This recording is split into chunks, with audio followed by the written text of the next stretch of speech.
তোমাদের চিন্তা ভাবনার সাথে আমার কথাটা একটু মিলাই দেখো।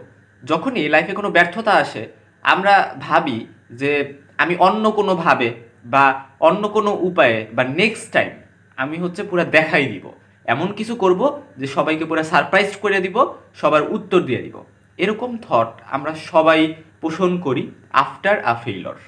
বাট আমরা দেখা যায় আবারও ব্যর্থ হই, আবার এরকম মোটিভেশন আমাদের নিজেদেরকে আমরা দিই, ফেক মোটিভেশন, যে আমরা দেখাই দিব খুবই, we for the time being impulse পাই যে না আমার দ্বারা হবে, বা আমি আসলে সবাইকে মানে কাজে দেখাই দিব। সো এই যে যে বিষয়টা, এটা বারবার চিন্তা করার পরেও ব্যর্থতা বারবারই আসতেছে। এটা কেন হচ্ছে?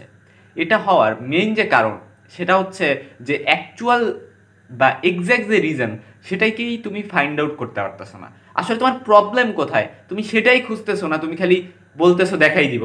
তোমার দেখাই দিতে হইলে তো প্রবলেমটাকে খুঁজে বের করতে হবে, ওইটা ওয়ার্কআউট করতে হবে যাতে নেক্সট টাইম ওইটা না হয়, এবং তুমি ওইটাকে এক্সিড করে এক্সেল করে পরবর্তীবার সফল হইতে পারো। তো একটা উদাহরণ আমি দেই। আমরা কি হইতে চাই? ডক্টর হইতে চাই। সো ডক্টর হইলে আমরা ডক্টররা যে বিষয়টাতে খুবই গুরুত্ব দিই সেটা হচ্ছে ডায়াগনোসিস, এক্স্যাক্ট সমস্যাটা কোথায়। ধরো একজন পেশেন্ট, সে আইসা কমপ্লেইন করতেছে যে স্যার আমি তো হচ্ছে গিয়ে মানে জ্বর হয়েছে, আমি প্যারাসিটামল খাইছি, জ্বর সারে নাই, আবার প্যারাসিটামল খাইছি, জ্বর সারে নাই, আবার প্যারাসিটামল খাইতেছি, জ্বর সারেই না। মানে সে 1 মাস ধরে প্যারাসিটামল খাচ্ছে, জ্বর সারতেছে না। তো সে হচ্ছে ডক্টরের কাছে এসে বলতেছে প্যারাসিটামল খাইতেছি বাট কেন জ্বর সারতেছে না। এখন ওই পেশেন্ট যে এগুলা বলতেছে, আমরা অ্যাজ এ ডক্টর কি করব?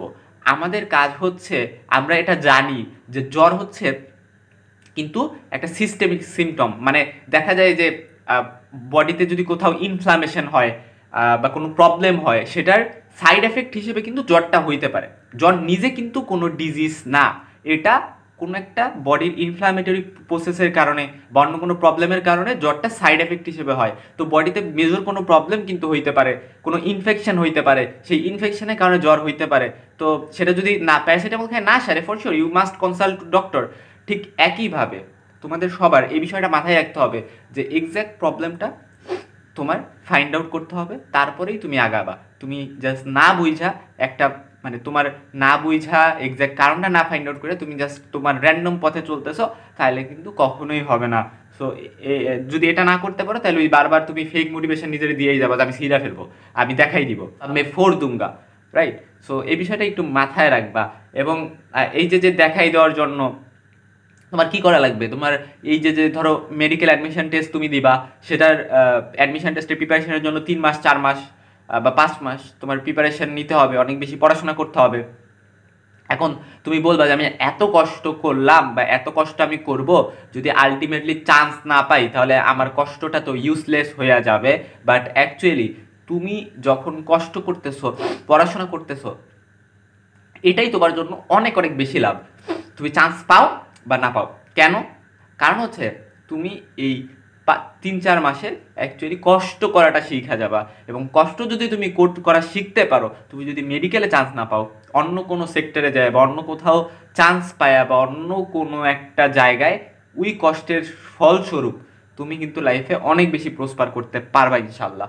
সো কষ্ট করাটা শেখাটা ইম্পর্টেন্ট, মনে রাখবা। তুমি সুফল পাও বা না পাও, কষ্ট করা শিখতে হবে, এবং সেটা কারেক্ট ওয়েতে শিখতে হবে, জাস্ট র্যান্ডমলি না।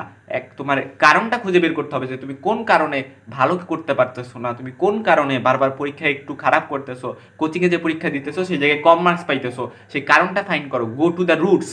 এবং রুটসে আইসা কিন্তু রুটসে ওয়ার্কআউট করেই কিন্তু তুমি সফল হইতে পারবা। তোমাদেরকে আরেকটা উদাহরণ দিই। ধরো একটা কমিউনিকেবল ডিজিজ, মানে ধরো কোভিড-19 দিয়ে তোমাদের বললে হয়তো ভালো বুঝবা। এই যে আমাদের কোভিড-19 আসলো, সেটাতে একজন পার্সনের মধ্যে হচ্ছে ভাইরাস ঢুকতেছে, করোনা ভাইরাস, এবং সেই করোনা ভাইরাস ঢোকার পরে আমরা তার ট্রিটমেন্ট দিচ্ছি, আমরা চিকিৎসা করতেছি।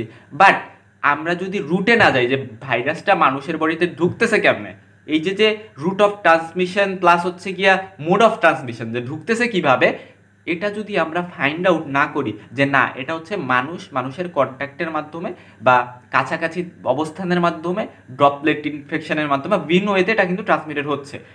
ফলে আমাদের কি করা উচিত, মানুষের মধ্যে দূরত্ব বজায় রাখা উচিত, যারা ইনফেক্টেড তাদেরকে হচ্ছে আইসোলেটেড করে রাখা উচিত, বা যারা সন্দেহপ্রবণ আছে তাদেরকে কোয়ারেন্টাইন করা উচিত। সো এই বিষয়গুলোর মেজার যদি আমি না নেই, আমি যদি রুটটাকেই সলিউশন না করি, তাহলে আমি বারবার শুধু ভাইরাসে আক্রান্ত মানুষ দের খালি চিকিৎসা দিয়ে যাচ্ছি, তাইলে তো হবে না। I will have to go through the route, I will have to go to the route and work on it, I will have to make it out, right?